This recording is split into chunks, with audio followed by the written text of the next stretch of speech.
Well, Democrats and Republicans offering up plans to cut billions of dollars from the federal budget. The big question is which expenses should face the axe.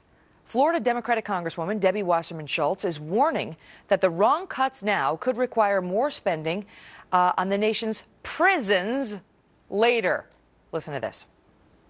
I was at a child care center in my district on Monday, Jank, and literally stood with moms who, when they lose their child care as a result of the cuts in H.R. 1, they're going to have to stop working, they're not going to be able to send their kids to school, and they won't get an early childhood education. And we know that cuts like that will directly lead to kids becoming criminals later on.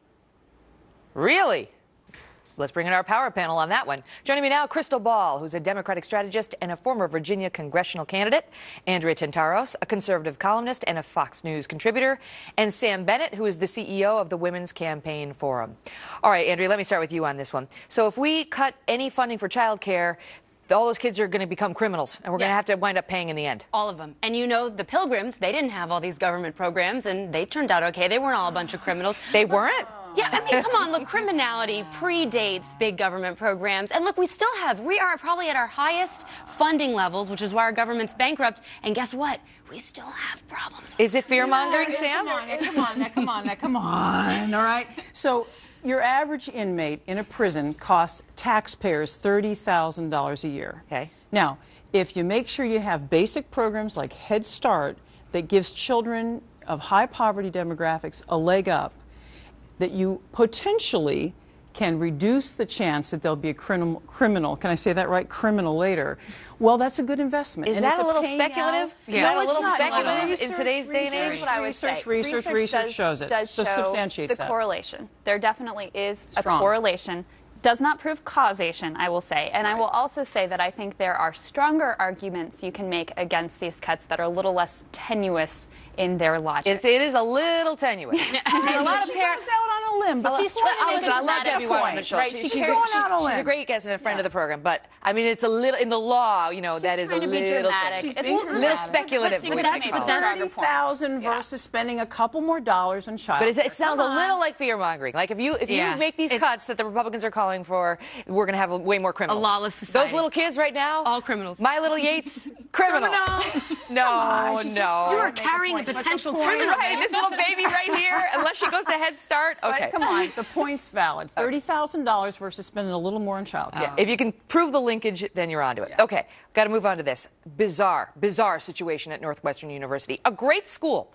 Human sexuality, which is always a very popular class at every college, including this one. The professor, John Michael Bailey, he asked the kids if they want to stay after. He's doing a segment on kinky practices. Do you want to stay after class? People get to decide whether they want to or not.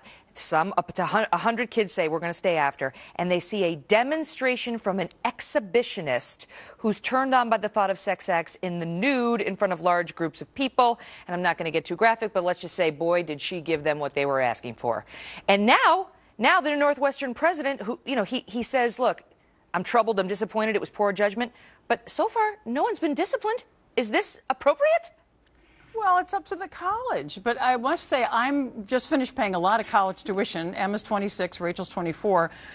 It would have given me pause as a parent that would have been going on. It was X. I mean, pause. It was X, if not triple X. It would have given me pause. It would have given me pause. These are legally adult students. It was voluntary participation. I'm very careful about casting stones in this area, and I will say there is a slippery slope of censorship. Because you know. Yeah, look. You got your own history. No, not like that. Not like that. She doesn't. Off base. You Google Crystal Ball and you'll find out what I'm talking about. She's PG-13. Censorship is a slippery slope, right? And one of the great things about our university system is that we are very hesitant to engage in censorship. It's all about the freedom of thought. Now, he is at the cutting edge, right? How far could you take Bring this panel back to reality. Wait, Adrian. No. Hold on. No. I got to get my say in this. I got to get my say. Hold on, Sam. This is a sex show here. I'm with you. And look, it was a sex show. This is parents' worst nightmare. They fear that this happens in the dorms. Now they have to worry about it in the classroom. To your point, Sam, about how this is a private university. Right. A lot of these students are probably there on government loans. These schools So get we paid for it. Subsidies. And look, this professor is a pervert. He really is. He's watching students watch. I took human sexuality in college.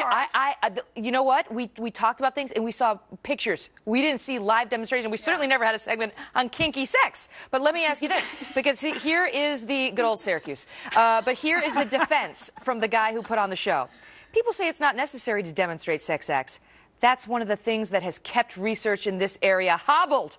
That there is this squeamishness about this conversation. It keeps me up at night, Megyn. The more you expose, the more you do, the better it is for society. These kids need help in this area. Really, do college kids really need instruction? Let's be real. This is probably some of the tamer things that they're seeing over their college experience. But not in the classroom. I don't think so. Crystal. I don't think so.